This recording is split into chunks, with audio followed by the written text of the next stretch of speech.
Full-on, to-the-bone passion is the greatest combination of your emotions and your abilities that you can possibly experience. It's like Red Bull pulled over all 5 of your emotions, all 5 of your senses. It'll change your focus. It'll change your bucket list. It'll definitely change your heroes. Going past what you thought was your maximum, what you thought was the total potential you had to achieve a goal, is the most gratifying thing you can do on this planet. Passion has a very, very wide berth. It can be as soft as the flame of a candle, or it can be as powerful and as life-changing as the blue flame of a jet engine. Each of us has that blue flame potential in them. Each of us has the ability to take that blue flame and change this planet instead of just being on it.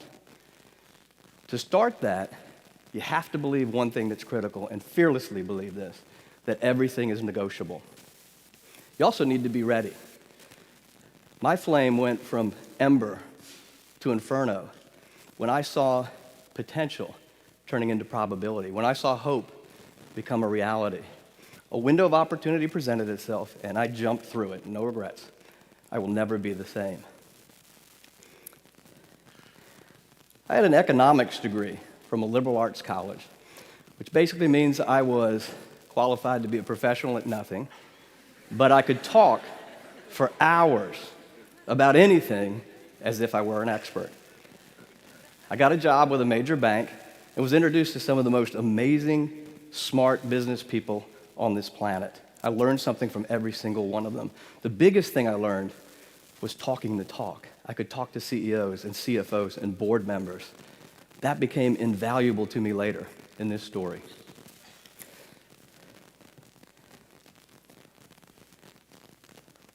It's an interesting dilemma to have a set of skills that rewards yourself, but no one else. It makes you stop and look and think about the things that are going on in your life. My passion did not get ignited until my family was blindsided by a genetic disorder. We didn't see it coming. 5 generations back, absolutely no clue of this. It came out of nowhere. I stopped. I thought about who I was. I was able to make a change. Imagine waking up one morning to find that your 7-year-old, beautiful, healthy, super athlete, straight A student, had stroke-like symptoms. After 6 months and dozens of hospitals and specialists, my brother Rick and his wife Michelle were told it's not a stroke, it's a disease that very few physicians know how to diagnose, and it's a disease that very few people even know what it is. It was called generalized DYT1 dystonia. Anybody ever heard of dystonia? Not me. I thought it was a breakaway Russian republic. The facts about dystonia, though, are pretty straightforward. It's a neuromuscular disease that's characterized by involuntary muscle movements. We take for granted on a daily basis the symphony of the neurons and synapses that go on in our brain that control everything that we do. But mutations happen. And when mutations happen, and that's basically what happens with dystonia, the signals get crossed. Muscles compete with each other. So what should contract doesn't. Both contract. It's a life of pain. Imagine for a second you have a cramp in the middle of the night, a Charlie horse. Have you ever had one last an hour? How about a day? How about a life? 24/7. That's dystonia. Current treatments don't result in full remission, and right now, there is no cure. It's an interesting problem when you look at how much time and how much effort we put into various issues in this country that are misdirected and need to be realigned. My brother Rick and his wife Michelle were in a position, they were poised to be run over. This could have ruined their lives. As a side note, their second child, Samantha, a few years later was diagnosed with the same disease. Genetic odds, being what they are, we're saying our prayers about their third child, Luke. What they found was that there's little information out there. There were very few doctors doing any research, and even worse, there was no one lasered in on a cure. That doesn't make sense. Dystonia is the most prevalent disease you've never heard of. It is the 3rd most prevalent movement disorder behind tremor. behind Parkinson's. It actually affects more people in muscular dystrophy, Huntington's, and Lou Gehrig's disease. It hits over 500,000 people, 1/3 of which are children. So something didn't make sense. Rick and Michelle did the research and talked to the doctors about various treatments. They overnight went from talking about baseball and basketball and Xbox to talking about spinal taps, Botox treatments, deep brain stimulation, or DBS. Imagine as a parent, you have to trust someone, even the most gifted neurosurgeon on the planet, with sticking his hands in your kid's brain, implanting electrodes, and then putting pacemaker-like batteries in their chest so that those electronic charges might counter the dystonia charges. That's scary. In fact, I don't call it DBS. I call it PSS. Pretty scary stuff. Other treatments were equally as scary, and the amount of medical information that they had to process was overwhelming. Remember, this caught them off guard. There was no hint, there was nothing that was showing that this was coming. When the doctor started wrapping around all of the different issues that were out there, Rick and Michelle had to focus on a couple things because there was hope that was embedded in this. There was hope out there. It was a single gene defect. This type of dystonia had a little bit of progress in the research in that the gene and the offending protein had already been identified. It was not degenerative like Alzheimer's or like Parkinson's, and the doctors felt it was curable. The doctors said, with this tracking, with more focus, with more money, we can find a cure for this. The bell went off.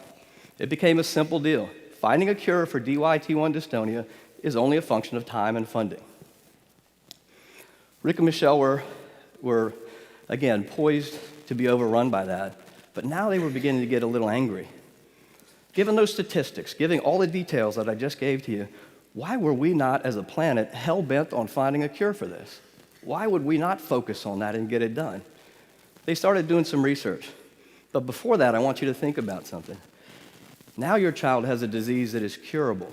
That's like having a child that's a POW. They're locked in a life of pain, but you have the ability to save them. How do you ever enjoy a cold beer or a cookout or a good night's sleep when your child's a POW? That's the beginning of the passion part. Then the anger stepped in. Why were we not moving forward on this? What they discovered were two major roadblocks. Number one, managed care. Managed care had crept into our healthcare system back in the late 80s, early 90s, but it manifested itself by driving the hospitals into the lowest cost, rock bottom price producing model you can possibly think of. That had a major debilitating effect on much of our research. Doctors, our doctors are the best in the world. They were now focused on raising clinical fees instead of teaching or looking for cures. That made no sense. What little bit of research that was out there, unimpeded, was siloed and very competitive. They got no credit for taking risk and no credit for the high risk, high reward type of projects that have to go into finding cures. You can't accidentally find a cure. You need to take risks. It makes no sense to me. We have our best artists are now stirring the paint. They're not painting masterpieces. Managed care came in and took away that box of 120 crayons and gave them back that box of 4 that you get at a restaurant if you eat a good breakfast. There was no upside to that, and I'll give you a good example of what their motivation is. Can you imagine the Goodyear's CEO telling his engineers, hey fellas, make me a 1,000,000-mile tire? Not gonna happen. A cure for most of these diseases is not in the best interest of that economic model. It's that simple. Second thing is the FDA. It takes over 10 years for a new treatment or a new drug to make it from preclinical discovery to use in humans. 10 years. Are you serious? We can get a whole new set of drones drawn up, manufactured, and in the air in less than a year, and we can't get drugs to our kids in less than 10 years? Come on, FDA, that's ridiculous. The Genome Project was supposed to generate hundreds of thousands of new research ideas and potential cures and momentum, and it hasn't, or it hasn't made it through the system. The reality of it is those ideas are there. Our doctors are still the best and brightest, but the system is bogging it down. The system needs a jump start. It's an interesting dilemma, as I said. But Rick and Michelle had two options. They go back home, they whine, they cry about the unfairness of this, or they do something about it. They sat at their kitchen table that night and had the most amazing response to human tragedy. They took a long, hard look at what their lives were, what their priorities were, and they decided to go to war. They turned anger into energy. They turned heartbreak into action, and their passion ignited to that blue flame. And that passion became the gale force that became the power behind the perfect storm of courageous patience, unbelievable family and friends, an unbelievable community, and doctors that not only were the best in the world at their profession, but were caring and focused on a cure. That army together went to war. The flame had been lit, dorsal fin up, game on, Dystonia. We remembered one thing. Regardless of the size of the beast that we were challenging, all things are negotiable. But we had to break some paradigms. We had to create a different charity if we were going to do this and do this fast. Keep in mind, this is a foot race. The faster we fund it, the faster we find a cure, the faster that Tyler and Sammy become regular, living, happy kids again. So breaking those paradigms, we said we had to do something powerful. 96% of the money that we raise goes directly to charity, goes directly through the charity, into research and into our awareness programs in less than 90 days. We're not building up big trusts for tomorrow. We are curing this thing now. We are laser focused on one disease, DYT1 dystonia. We're not trying to cure world hunger right now. One disease, one at a time. Lasering in on one disease will allow us to tip one domino. And that domino will tip the next and the next and the next. We are absolutely confident in it. And there's no gray area here. We fund the high risk, high reward, uber creative research that has been strangled out of our healthcare system by managed care. We do a couple cool things to get there too. We have a summit each year for creative ideas leading to a dystonia cure. We bring in doctors from all around the world, and for 2 days we say, please, doctors, park your egos at the door, because for the next 2 days, in a Manhattan-like project, we are going to find a cure for dystonia. We're going to come up with some really cool stuff and new ideas. And what you think might be trivial might be important to this project over here, and we weave them together. At the same time, we use that as a format to bring in the best and newest research ideas. And through the EVS grants that we've established, we'll give away $50,000, $75,000, or $100,000 grants to the most creative researchers that bring us their products. We have vetted over 75 to date, and I'll give you a great example of how well this works. Really smart researcher from Duke University came to us and said, here's my idea for dystonia research, one small channel. It's been turned down by almost a half a dozen other locations. We loved her passion. We loved her focus. We loved the fact that she was just doing dystonia research and it was out of the box.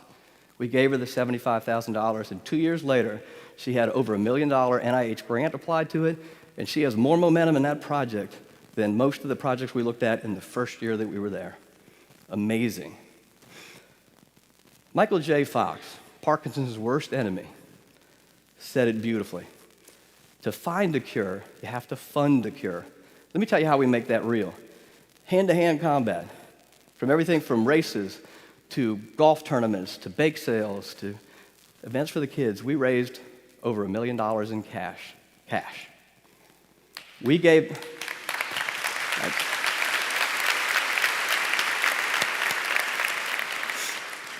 that was fun, but it was more fun giving it away. We took that $1 million, we gave that in a check to the University of Florida Movement Disorder Center. Building a foundation around the proper things like a mission statement and a motto got us to where that groundswell raised the $1 million. We wanted to be like the big foundations. We wanted a really cool motto. We also wanted to tell a story, and so we came up with Dystonia Sucks. Hey, it's not glamorous or sexy, but boy, does it get the message across. Going back to the other piece, we talked the talk.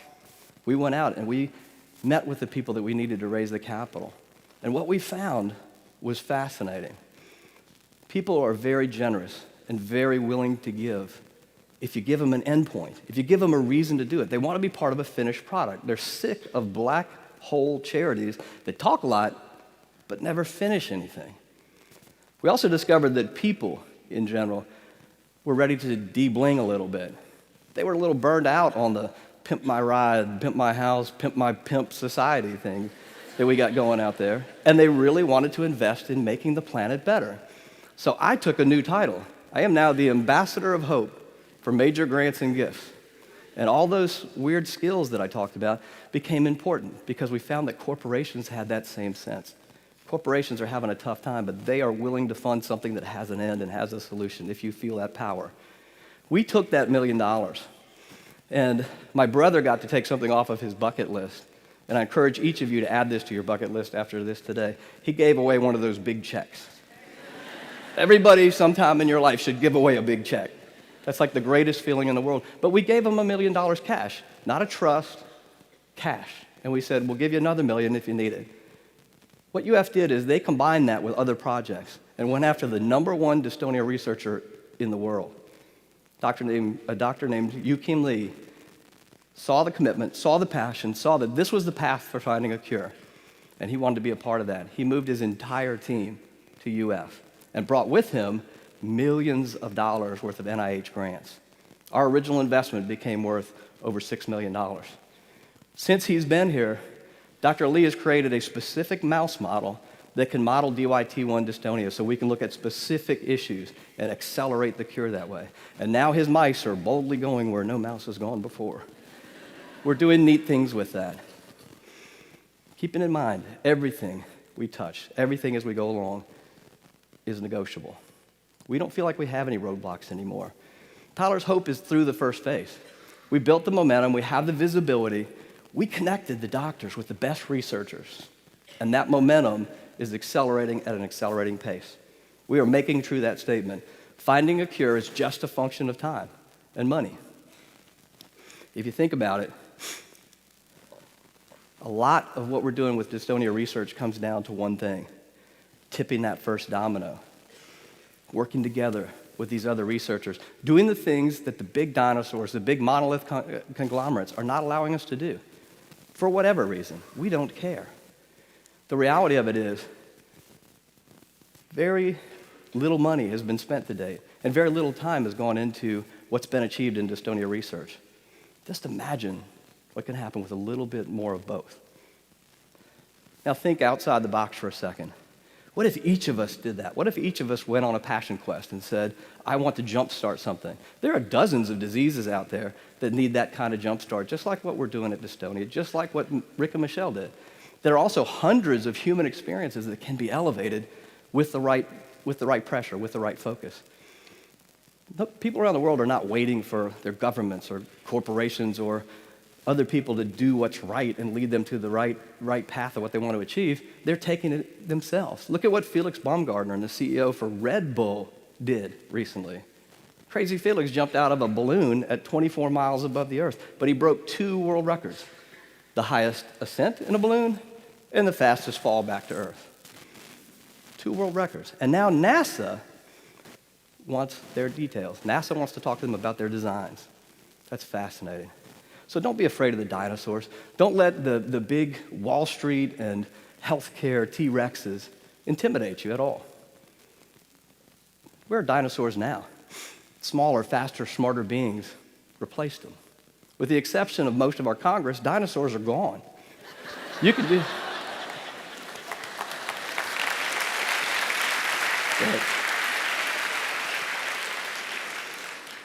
So I encourage you, find your passion. Find something you can latch onto. Break a few paradigms. Get out there, get aggressive, and be fearless. Enjoy passion. It's the greatest feeling you can ever have, and put it to good use. And remember, everything is negotiable. Thank you.